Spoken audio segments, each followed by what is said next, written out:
السلام علیکم۔ Drama serial سزاوار جس کی اگلی قسط میں آپ لوگ دیکھیں گے کہ مسکان کے گھر والے مسکان کا رشتہ رضا سے کرنے کے لیے راضی ہی نہیں ہو رہے اور اسی وجہ سے مسکان خاموش رہتی ہے۔ مسکان یونیورسٹی جانے لگی تو اس کی والدہ نے اسے ناشتے کا پوچھا۔ جب مسکان نے کھانے سے انکار کیا تو مسکان کی والدہ اس سے یہی پوچھتی ہے کہ تم ایسا کیوں کر رہی ہو؟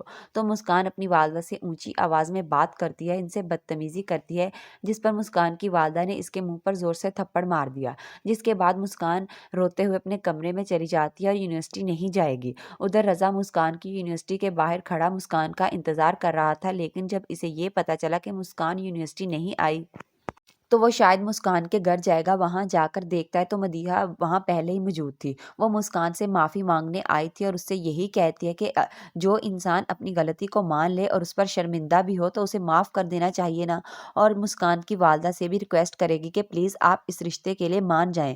تو مسکان کی والدہ نے صاف کہہ دیا کہ اب رضا کا مسکان سے کوئی تعلق نہیں ہے۔ یہ سن کر رضا شاید اپنی بہن کو وہاں سے لے کر چلا جائے گا۔ ان کے جانے کے بعد مسکان بھی روتے ہوئے اپنے کمرے میں چلی جائے گی۔